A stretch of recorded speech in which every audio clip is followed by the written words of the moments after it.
Oi, Aline, tudo bem? Vamos começar a nossa aula. Hoje não tem hora para acabar. Nós vamos trabalhar todos os assuntos daquele spoiler que eu enviei. PS Campos, eu não sei o nome. Quem é PS Campos? Patrícia?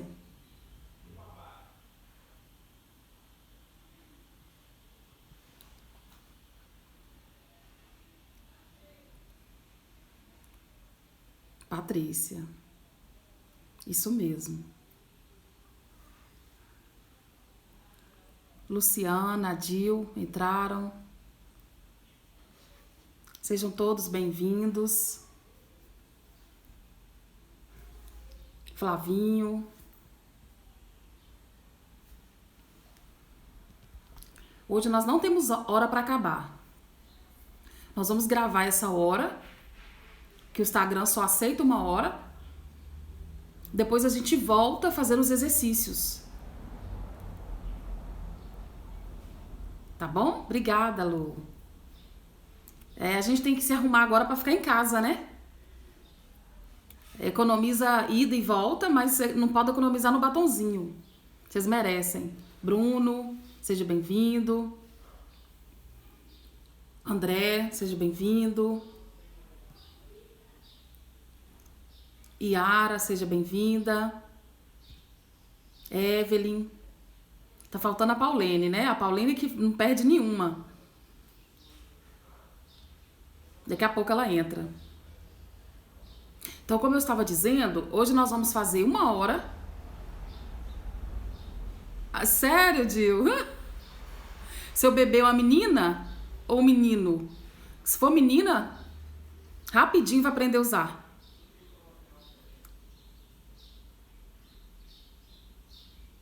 Você não vai ficar, né, André? Você vai assistir depois. Entendi. Então tá. Nós vamos fazer 1 hora de aula. Helena, nossa, que nome lindo. Nome de mulher de novela, né? As novelas da Globo tinham várias Helenas. Então nós vamos fazer 1 hora de aula. Aí eu salvo, publico. Depois nós vamos fazer 1 hora de exercícios. Aqueles exercícios que eu compartilhei com vocês. Dá pra fazer todos hoje. E amanhã é dia de exercício inédito, né? Pra revisar.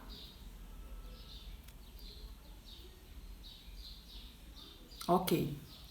Então vamos começar falando dos assuntos que nós abordamos ontem em aula. A Lei de Execução Penal, ela vem justamente dar oportunidade para regular a conduta daqueles que estão em custódia. Nós vimos também o que é custódia. É continuidade, isso mesmo. Nós vamos dar apenas uma revisãozinha da última aula para darmos continuidade. Então, a Lei de Execução Penal, ela vem disciplinar a conduta daqueles que estão sob custódia. E vimos que custódia é quando alguém está sob responsabilidade de uma estrutura, e essa estrutura é do Estado. A execução penal, ela é uma execução penal prevista em lei.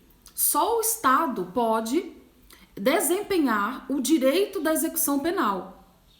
Nós estamos vendo ultimamente a parceria público-privada, é onde o Estado autoriza o particular, as empresas, a construírem estabelecimentos prisionais com o próprio dinheiro para ajudar o Estado nessa atribuição. A LEP vai falar que a execução penal, ela deve ser prestada na parceria do Estado com a comunidade. Então, só o Estado pode levar ao cárcere, levar alguém sob custódia e manter essa pessoa presa em razão de um delito. Mas a própria LEP estabelece que a comunidade deverá agir com cooperação. Tá? Então, é da sua lei, está previsto na LEP, que a comunidade deverá, de forma cooperada, ajudar o Estado na execução da pena. E a comunidade tem feito isso da melhor forma.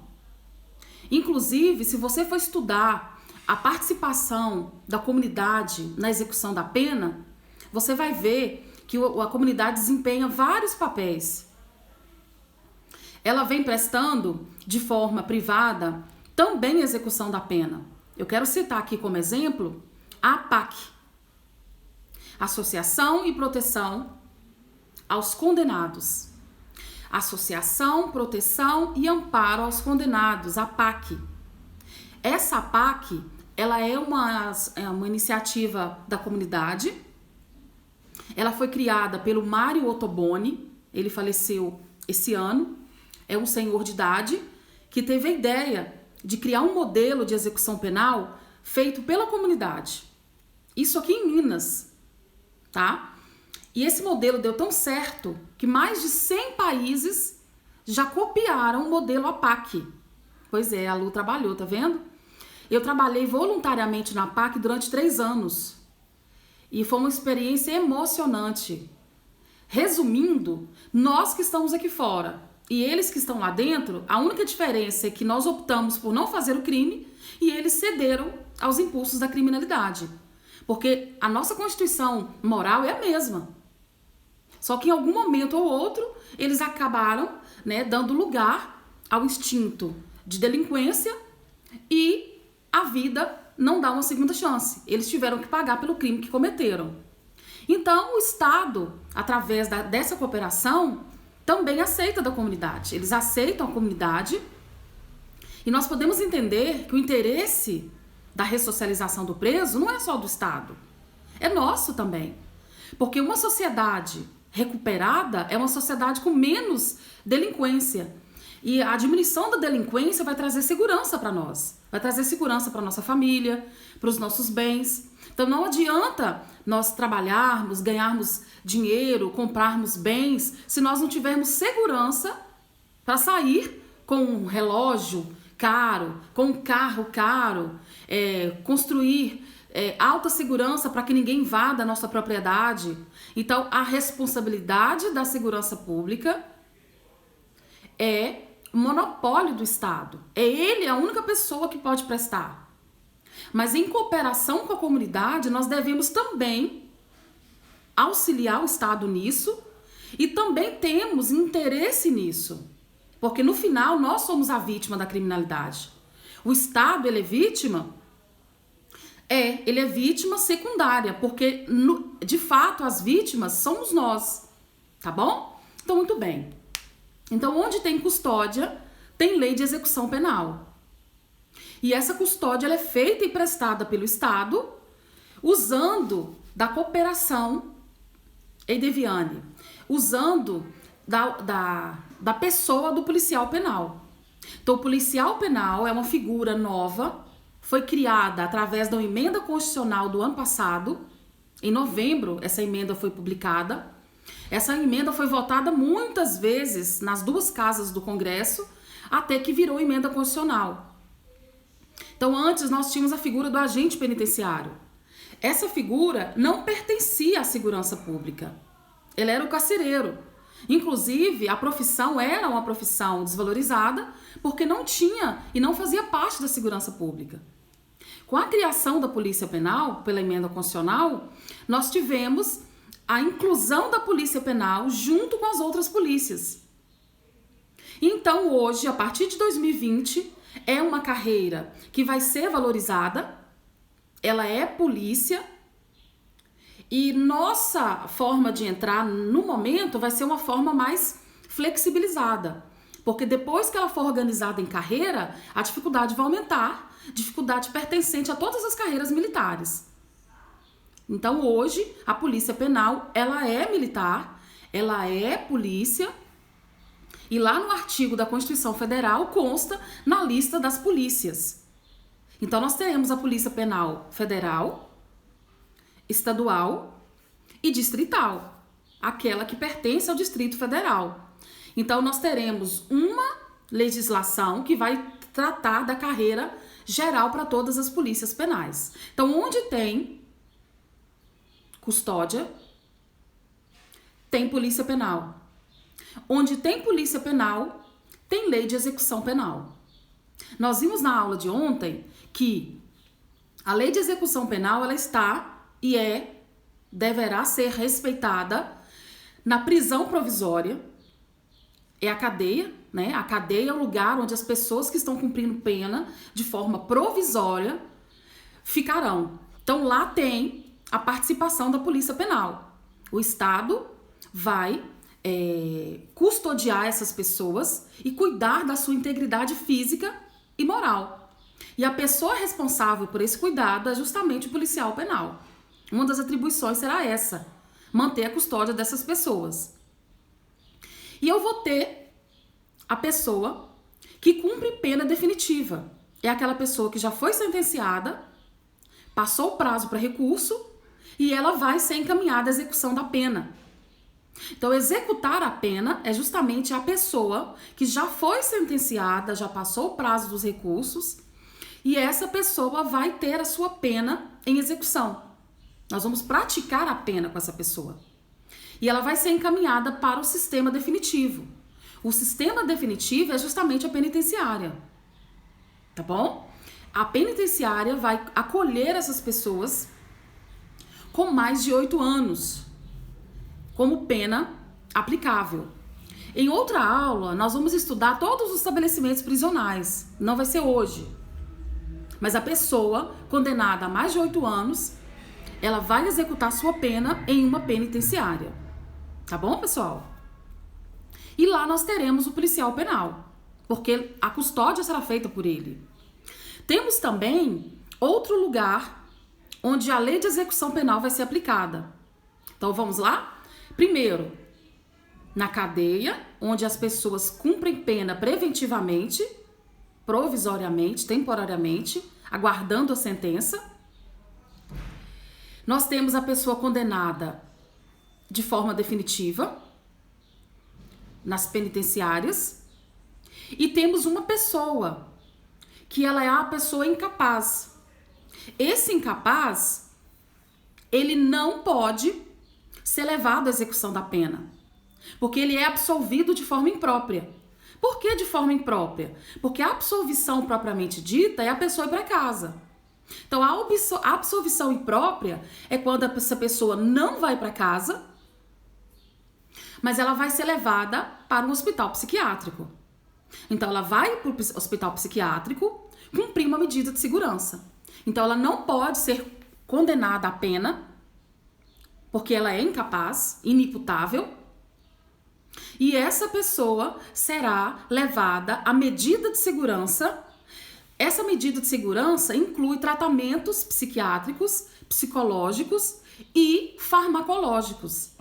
Os médicos ali naquele lugar vai ministrar a ela um tratamento completo para que ela venha se restabelecer daquela doença. É claro que existe doença que não tem cura. Então nós vamos estudar sim, no direito penal, a situação da medida de segurança. Vocês vão estudar porque vai cair no edital de vocês. Então não vai ser agora, vai ser em outro momento, tá? Não vai ser agora. Outra aula nós vamos falar sobre a medida de segurança. Por enquanto, vocês podem e precisam saber que essas pessoas vão ser levadas aos hospitais psiquiátricos para cumprirem a medida de segurança. Essa medida de segurança vai levar essa pessoa a um tratamento psiquiátrico, psicológico e farmacológico, né? Farmacológico a gente fala na administração dos remédios. E lá nós teremos o policial penal. Então teremos também a figura do policial penal, porque essa pessoa está custodiada. O que é custodiada? Ela está sob a responsabilidade do Estado e essa responsabilidade vai exigir profissionais capacitados e esse profissional capacitado vai ser o policial penal. Até aqui tudo bem? Essa mini revisãozinha? Podemos continuar? Dá um ok aí pra mim se a gente pode continuar. Ok, Evelyn. Revisar é sempre bom, né? A gente revisa e faz com que a informação venha à mente para a gente continuar construindo o nosso conhecimento. Ok. Nós vimos também os objetivos da LEP. Os objetivos é proporcionar harmonia entre o condenado e o internado, e efetivar as disposições da sentença. Esse é o objetivo da LEP. Ah, mas por que o preso provisório tem que obedecer à LEP? Tem que obedecer porque a lei fala efetivar as disposições da sentença e das decisões criminais. Essas decisões criminais incluem a prisão temporária e a prisão preventiva. Então, por isso, provando pelo próprio artigo que a LEP também deverá ser observada na cadeia, na prisão provisória. É claro que a LEP ela não vai ser observada no seu todo, apenas no que couber. Eu posso dar um exemplo daquilo que não pode ser observado. É a questão do trabalho. O preso provisório não está obrigado ao trabalho, porque ele ainda goza do princípio da inocência. E ele vai ser obrigado ao trabalho somente após a sua sentença condenatória. Então, me dá um exemplo do que na LEP o preso provisório não está obrigado a obedecer. O trabalho. Ah, mas o preso quer trabalhar. Ele pode? Pode. Ele não é obrigado, mas ele pode trabalhar. Qual é o interesse do preso no trabalho? A remissão. Remir é perdoar. Então, quando você faz a remissão do preso, quando ele trabalha, a cada 3 dias trabalhados, nós temos perdão de 1 dia de pena. Então, mesmo que provisoriamente, se ele quiser trabalhar, ele pode trabalhar. O Bruno, né? Vamos lembrar do goleiro Bruno. Ele ficou preso preventivamente 3 anos. Ele não é bobo, ele trabalhou. Então, quando ele foi levado à execução da pena, nós tivemos a detração. Detração é quando a gente desconta o tempo da pena provisória. Foi o que a Dilma me perguntou no privado. O Bruno ficou preso 3 anos preventivamente, porque o juiz não quis deixar ele livre, porque ele livre ele poderia destruir as provas. Quando ele foi levado à execução da pena, nós fizemos a detração desses 3 anos na pena provisória. Além da detração, nós fizemos a remissão. Como ele trabalhou nesses 3 anos, talvez 2 anos e meio, nós perdoamos na pena total os 2 anos e meio de trabalho. Então, por isso que no final ele acabou ficando pouco tempo preso de forma definitiva. Houve a remissão e houve a detração. Então, remir é perdoar através do trabalho e através dos estudos. Então, eu posso remir trabalhando ou estudando, ou os dois. E detração é quando eu desconto na pena completa o tempo que o preso ficou em disponibilidade de forma provisória. Tá bom? Então, vamos anotando aí, porque a LEP é muito grande, cheia de detalhes, mas vocês lembram do nosso propósito? Nosso propósito é gabaritar a LEP e os direitos humanos, e eu estou aqui para isso, para ajudar vocês. Vocês vão chegar no sistema dando aula de LEP, porque vocês precisam tanto para a prova quanto para a vida prática. No dia a dia, a LEP tem que estar na cabeça e na ponta da língua, porque qualquer atitude errada, qualquer desrespeito à LEP, você pode sofrer processo administrativo.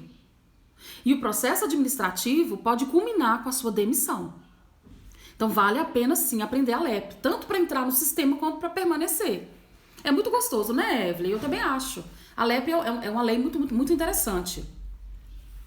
Então, caminhando, vamos falar agora dos princípios. Nós vimos 3 princípios na última aula. Deixa eu ver o que a Lu está falando aqui. A remissão dos estudos e a cada 7 dias, estudos, reduz 1 dia? Não. A cada 3 dias trabalhados, menos 1 dia de pena. A cada 12 horas estudadas, é menos 1 dia de pena. Tá, Lu? Essa parte está lá no final da LEP, lá na parte 140, artigo 145. Nós vamos ver isso em uma aula específica, só sobre remissão. De hora em hora, nós vamos ver a LEP toda. Nós vamos trabalhar 4 meses. De grão em grão é galinha esse papo. De hora em hora, nós vamos trabalhar esses assuntos sem pressa, tá? Vocês merecem essa hora específica para cada instituto, porque é só assim que nós vamos aprender. Então, tá bom. Nós vimos 3 princípios na aula passada. Nós vimos o princípio da legalidade, o princípio da igualdade e vimos o princípio da individualização da pena. Então, nós vamos resumir agora um pouco desses princípios. Tá passando uma moto aqui. Vamos lá. Princípio da legalidade, dentro da lei de execução penal, é estabelecer que a sentença, ela tem seus termos e ninguém pode acrescentar nada nessa sentença. É como dizer assim, a pessoa, o preso condenado, definitivamente, ele vai para a execução da pena. E naquele momento, ele vai cumprir estritamente o que está na sentença penal. Então, eu não posso acrescentar nada no caso concreto. É claro que eu não vou ter o impedimento dele ser punido. Ele pode ser punido pela falta disciplinar, pelo mau comportamento. E essa punição, Edioninha, bem-vindo. E essa punição vai gerar o quê? Vai gerar suspensão de alguns direitos. Suspender direitos é diferente, muito diferente, de trazer na sentença impedimentos definitivos. Então, essa proibição de não acrescentar nada à sentença, ela não vai impedir esse condenado de ser punido em caso de mau comportamento ou falta grave. Tá bom até aí, tudo bem? Ótimo. E nós vamos falar agora do princípio da igualdade. Esse princípio da igualdade, ele está na Constituição Federal, assim como o princípio da legalidade. Só que nós temos que ver como ele funciona dentro da LEP. Dentro da LEP, ele funciona da seguinte maneira. É dizer que no sistema penitenciário, todos são iguais. Não poderá haver distinção em razão de cor, natureza, não em razão de religião, em razão de convicção política. Todos são iguais na hora de executar a pena. Então, ninguém pode sofrer distinção. Diferente da pessoa que é classificada. A classificação é permitida, mas a distinção não.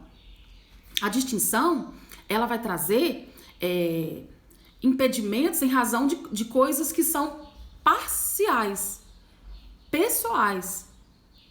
Então, nada que for passional e pessoal pode ser levado em conta.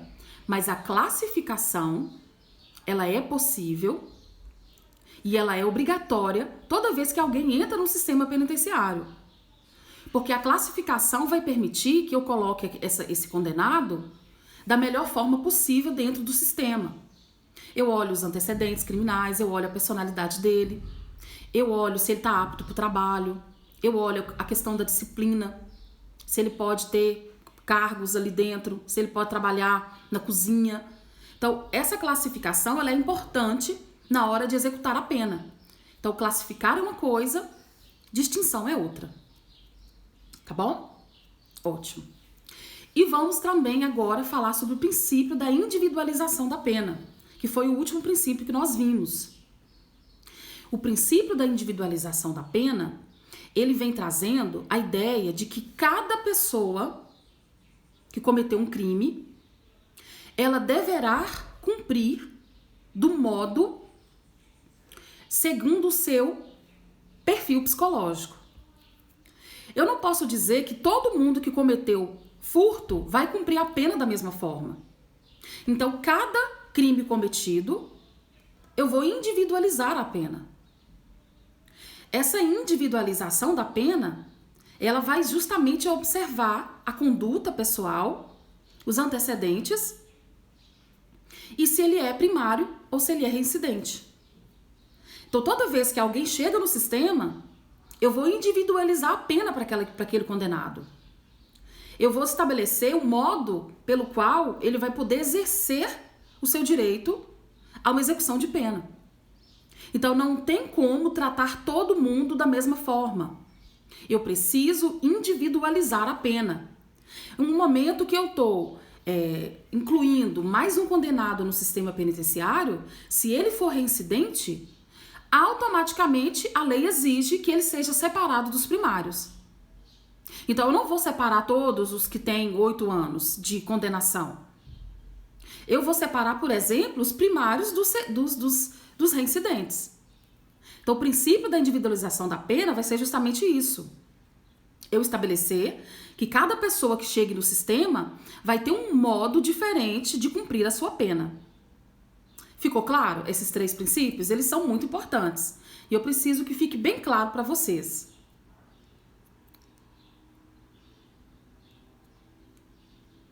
Me dá um ok aí, se tá tudo bem, se a gente pode continuar.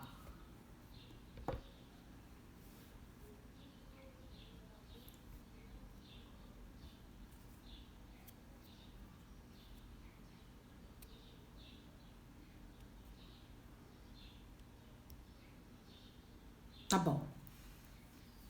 Então vamos continuar. Quem anotou, anotou. Agora nós vamos dar continuidade. Nós falamos da comissão na outra aula. Nós começamos a falar da comissão.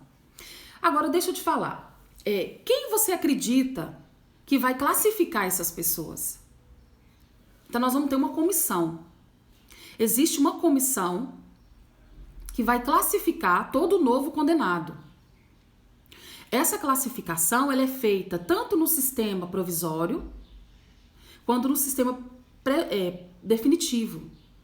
Então, resumindo, entrou preso no sistema, eu preciso classificar. Segundo, antecedentes e a personalidade. Tá bom? Então, se o preso provisório entrou no sistema, eu faço a classificação. O preso definitivo vai executar a pena, eu faço a classificação. Então, esse exame classificatório, ele é feito tanto para quem está entrando de forma provisória, quanto para quem está entrando de forma definitiva. Quem é que vai realizar esse exame? Esse exame vai ser realizado por uma comissão. Essa comissão ela vai ser sempre presidida pelo diretor do estabelecimento prisional. Então vai ser 2 chefes, um psiquiatra, um psicólogo e um assistente social. Essas pessoas são concursadas. É claro que em Minas hoje tem experimentado o processo seletivo, ou a indicação, ou o cargo de confiança. Mas o certo é que essas pessoas tenham cargos públicos. E quanto maior o estabelecimento prisional, mais comissões eu vou ter. Vamos colocar como exemplo a penitenciária de Governador Valadares. Lá, definitivamente, tem mais de 1.200 presos condenados. 1.200. Você acha que uma comissão só vai dar conta de fazer tantos exames? É claro que lá tem mais de uma comissão. Por isso que o diretor, ele vai só presidir. Ele não pode participar. Vamos dizer que tenha 10 comissões lá na PACA. O diretor vai presidir as 10. E cada uma vai ter 2 chefes de serviço, um psiquiatra, um psicólogo e um assistente social. Essas pessoas farão o exame. E esse exame vai constar na pasta de cada preso. Então, toda vez que eu vou aplicar uma punição, toda vez que eu vou levar esse preso para um atendimento externo, toda vez que abrir uma nova oficina de trabalho, eu vou usar esse exame para levar esse preso para a melhor forma de executar a pena. Por exemplo, esse preso consta no exame que ele tem uma dificuldade muito grande em obediência. Ele é insubordinado. Então, esse preso ele não vai ter o direito de trabalhar de forma externa. Então, esses exames eles servem para a gente definir qual é o comportamento daquele preso. Porque imagina, como é que alguém vai lembrar o comportamento do preso? Então, é melhor ficar escrito e esse exame guarda todos esses requisitos e essas circunstâncias. Toda vez que eu preciso lidar com o preso, com o condenado, eu abro a pasta e olho o exame dele. Ótimo. Então, quem terá esse exame? Eu tenho 2 tipos de pena. Pena privativa de liberdade, pena restritiva de direito. E tem a pena de multa também. Andrei, pena privativa de liberdade, eu vou precisar do exame. o exame é obrigatório. Porque a pessoa está sob custódia, ela está dentro do sistema e eu preciso ter por escrito o comportamento e a conduta desse preso. Mas existe a pena restritiva de direitos. É aquela pena que o condenado não fica preso. Ele vai para casa e cumpre outra medida. Como exemplo, ele paga 5 cestas básicas. Ele ajuda uma obra pública. Ele se compromete a pintar o muro de um asilo. Então, essas penas restritivas de direitos não levam ninguém à custódia. Então, eu não preciso fazer essa classificação. Preciso? O que vocês acham? O que vocês acham? Me dá uma resposta aqui, até mesmo porque para ver se vocês estão me ouvindo.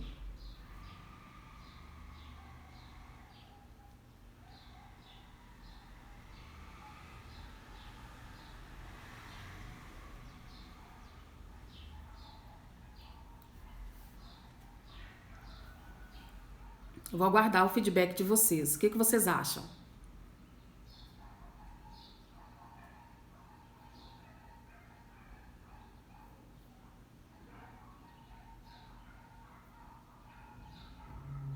Vocês estão me ouvindo? Acho que não precisa. Olha, a Luciana acha que não precisa. O Elito também.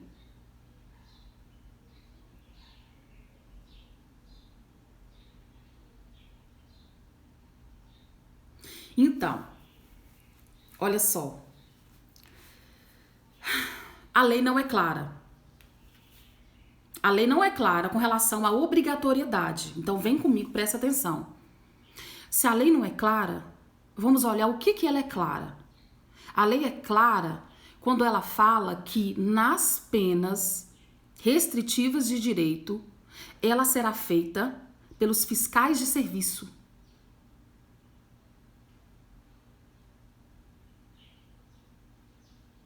Entendeu?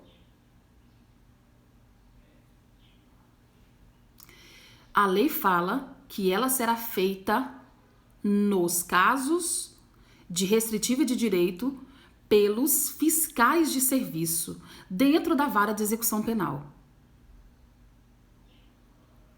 Então, o que nós podemos dizer? Pode não ser obrigatório, como é a privativa de liberdade, mas ele pode ser feito. Ele pode ser feito. Tá bom? Ok. Então, ele vai ser feito tanto na cadeia quanto no estabelecimento definitivo. Ok. Só que não é só esse exame. Nós temos 2 exames. Esse exame chama exame de classificação. O outro exame é exame criminológico. O exame criminológico é para nós medirmos a periculosidade do condenado. Esse sim, só vai ser feito quando a pessoa estiver condenada definitivamente. E ele só vai ser feito para penas privativas de liberdade em regime fechado. Nós temos regime fechado, regime semiaberto e regime aberto. Regime aberto é para crimes até 4 anos. Todos eles, a maioria deles, estão no juizado especial. Lei do juizado especial. São crimes de menor potencial ofensivo, que tem lei própria, tem rito próprio, tem julgamento próprio, juiz próprio, recurso próprio. E essas pessoas não são levadas à cadeia. Na hora de propor a ação, o Ministério Público pede e pergunta se pode fazer acordo. A pessoa aceita se quiser. Se ela aceitar acordo, eu troco a privativa de liberdade pela restritiva de direitos. Como, por exemplo, pagar 5 cestas básicas. Mas se a pessoa optar por cumprir pena, ela vai ficar na casa do albergado. Então, a baixa periculosidade não vai exigir um exame criminológico.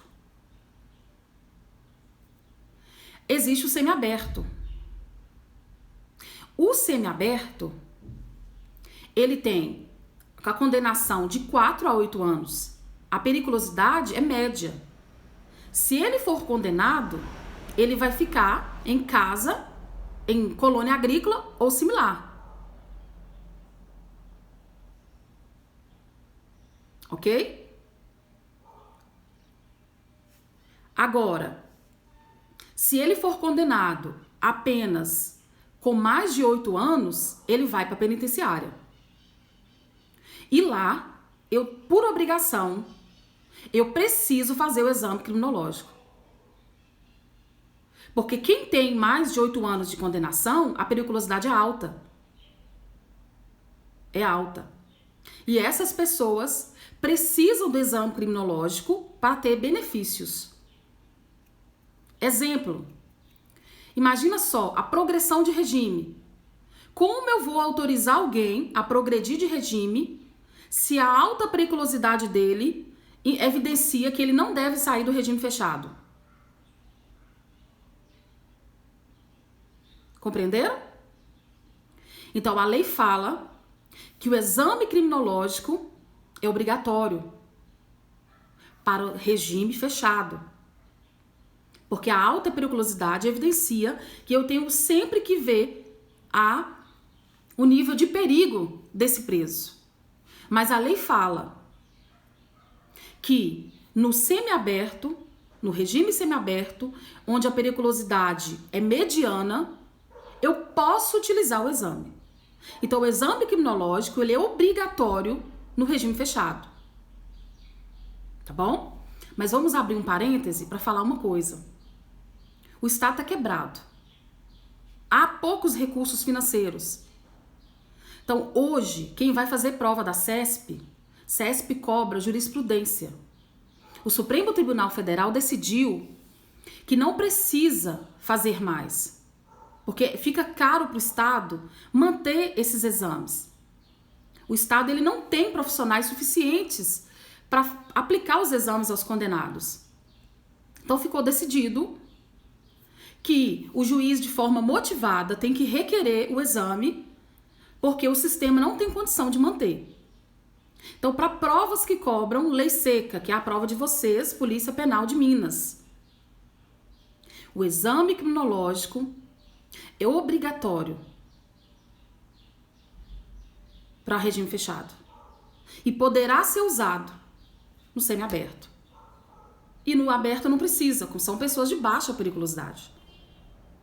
Mas quem vai fazer prova CESP, prova de Brasília, tem que saber que a súmula disse que é dispensável o exame criminológico.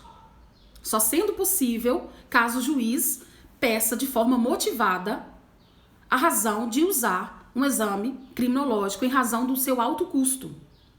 O exame criminológico ele vai ser utilizado e ser feito por um profissional de alta capacidade técnica. É um psicólogo e um psiquiatra.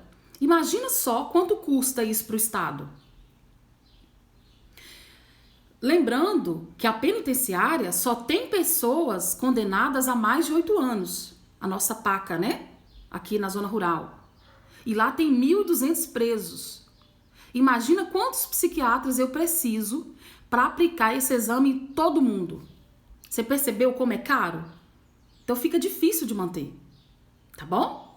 Então vamos agora falar a diferença entre os dois exames. O exame classificatório, ele é realizado quando ele entra no sistema. O exame criminológico, ele é realizado dentro da execução da pena. Depois que ele entra. O exame classificatório, ele é amplo. É um questionário imenso para a equipe responder.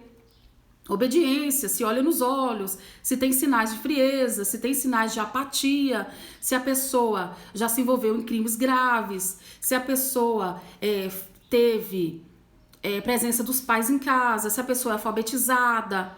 O exame criminológico não. Ele busca descobrir somente a periculosidade desse condenado. Então, o classificatório é amplo e o criminológico é apenas para definir o nível de periculosidade do condenado. Tudo bem até aí? Ele busca descobrir a personalidade do preso, o classificatório, até mesmo a capacidade dele de trabalhar.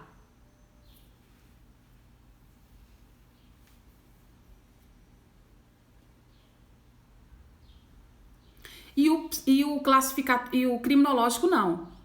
Ele vai envolver fatores da psiquiatria. Ele vai envolver fatos que demonstram apatia, insensibilidade e antissociabilidade. Tem presos que não são sociáveis e eles serão levados a lugares, a alas destinadas a presos que são antissociais.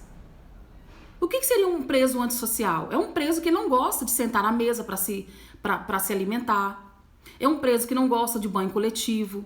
Essas pessoas em grupos, eles representam uma alta periculosidade, porque qualquer tipo de comportamento que venha desagradá-lo é motivo para um cometimento de um novo crime.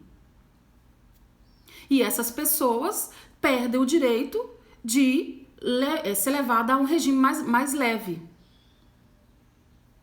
justamente mensurando a periculosidade dessas pessoas.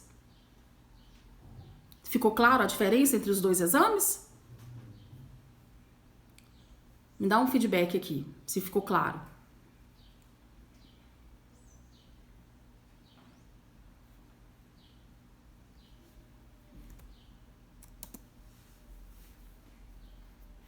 Eu acredito que ficou claro, né? Se não, vocês podem perguntar. Ok, eu já vou me adiantando para o próximo assunto.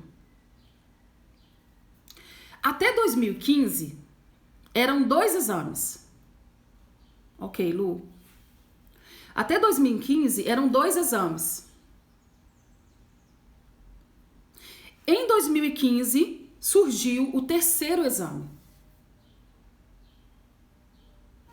Até 2015, eram 2 exames. Exame classificatório, exame criminológico. Em 2015, surgiu um novo exame. Exame de extração em DNA. Esse exame surgiu, é polêmico, e ele está sob questionamento no Supremo Tribunal Federal. Porque todas as leis são legais, mas nem todas as leis são constitucionais. Lá na Constituição, existe o princípio da não autoincriminação. E esse princípio é um princípio que envolve um direito absoluto.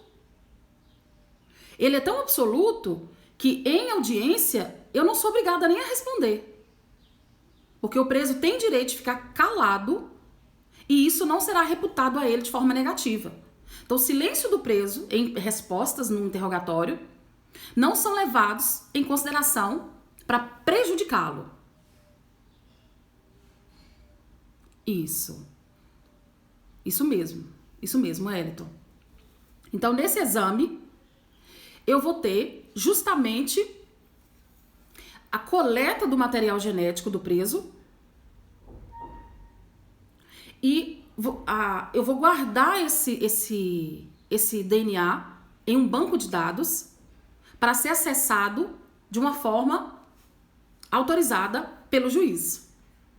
Então, esse 3º exame envolve recolher o material genético do preso para ficar no banco de dados. Só que vamos lá para as regras. Não é feito de forma arbitrária. Há regras para que seja colhido o material genético do preso. Então vamos lá para as regras. É qualquer preso? Não. É para crimes praticados dolosamente com violência de natureza grave. Então todos os crimes dolosos com natureza grave, todos os crimes dolosos com violência de natureza grave, a pessoa vai ter o seu material genético recolhido. Aí a banca pode perguntar o seguinte: os presos provisórios estão obrigados a fornecer? Não. A lei é clara. A lei fala que os condenados a crimes dolosos praticados com violência grave ou por crimes hediondos, aqueles previstos na lei federal, serão submetidos obrigatoriamente ao recolhimento do material genético. Então, cuidado com a sua prova. Preso provisório de crimes dolosos com natureza de violência grave não estão obrigados a recolher material genético. Não estão. A lei é clara. Os condenados estão obrigados a fornecer o material genético para ser guardado em um banco de dados. Isso em 2015.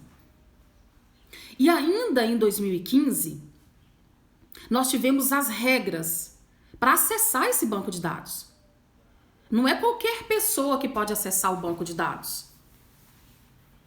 Então, em 2015, vieram as regras. Vamos lá para as regras? Eu preciso ter um inquérito policial instaurado e o juiz precisa autorizar. Então, o delegado, ele não tem acesso ao banco de dados de DNA. Cuidado. O promotor não tem acesso ao banco de dados em DNA. Cuidado. Somente o juiz que poderá autorizar o acesso após a instauração de um inquérito policial. É mais ou menos assim. Vamos pensar direitinho. É mais ou menos dizer que o delegado precisa instaurar um inquérito policial, mostrando aí materialidade e autoria do crime, para depois pedir o acesso ao banco de dados. E quem vai autorizar é o juiz. Oi, olha quem chegou, a Paulene. Tudo bem? Tava fazendo falta. Então, pessoal, eu preciso de 2 requisitos. O inquérito policial precisa estar instaurado para demonstrar, gente, que tem autoria e materialidade para ter acesso ao banco de dados. E eu preciso que o juiz autorize. Sabe por quê? Porque qual é a razão desse banco de dados? É para caso haja coleta de DNA no ambiente do crime, há a possibilidade de fazer a triagem desse material recolhido no ambiente do crime ao material já recolhido no sistema. Muitas vezes, o material genético está no sistema e você sabe quem é o autor do delito. Economizando tempo e dinheiro. A Polícia Civil nem precisa investigar. Por que ela não precisa? Cruzando os dados, eu vou ver no sistema quem é o autor, já que o DNA é 99,99% de certeza. Então, há regras para que eu tenha acesso ao DNA. Eu não posso, em todos os homicídios ou todos os delitos graves, que tenha violência grave, direto cruzar no sistema.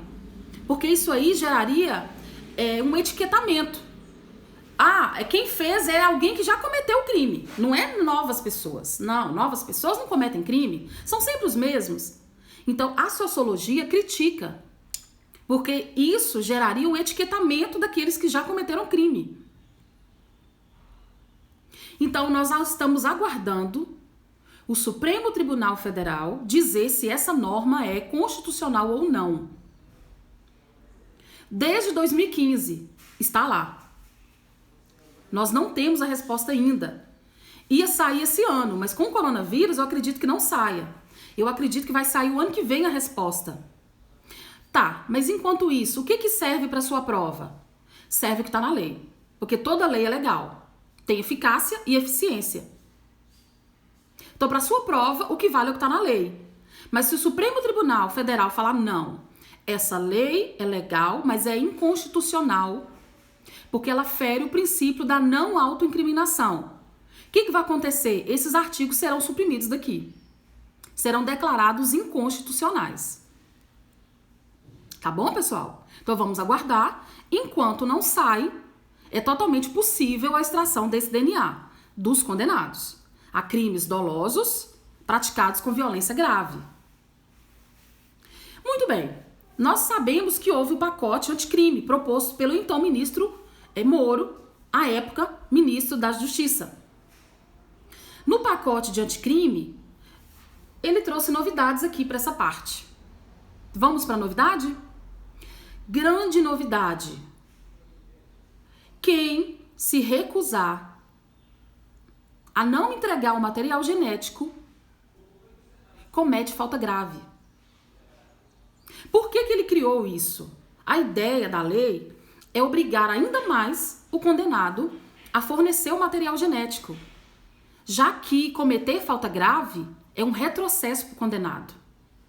Só para você ter ideia, o condenado que comete falta grave, no caso aí de se esquivar de fornecer o material genético, ele perde toda a remissão.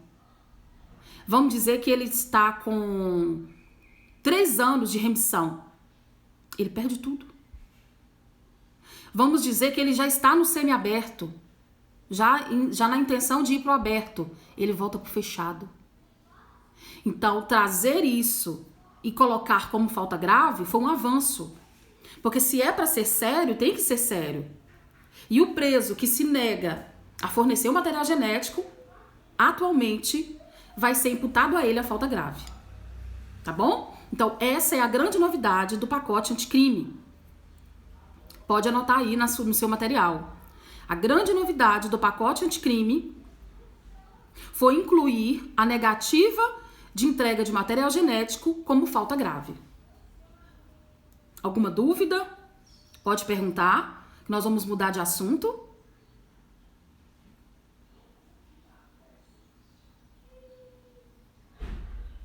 Eu vou aguardar de vocês se vocês têm alguma dúvida, tá? Pra gente caminhar mais um pouquinho. Já estamos caminhando pro final da nossa primeira aula.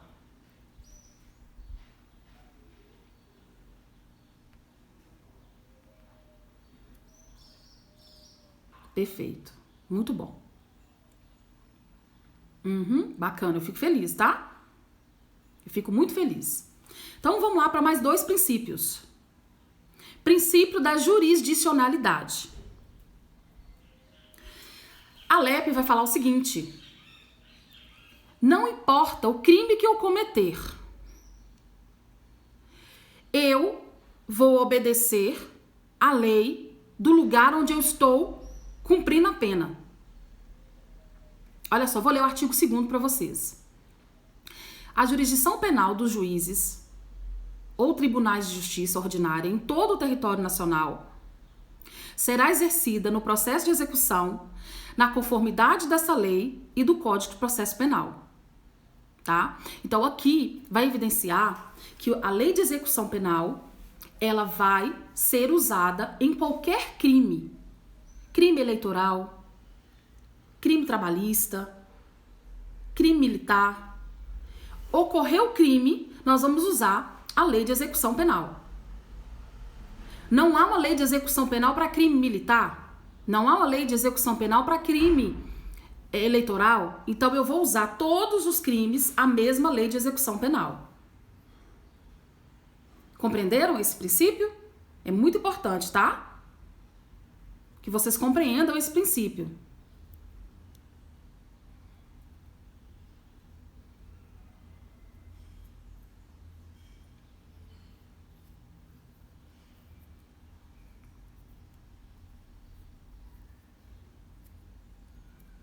Ok.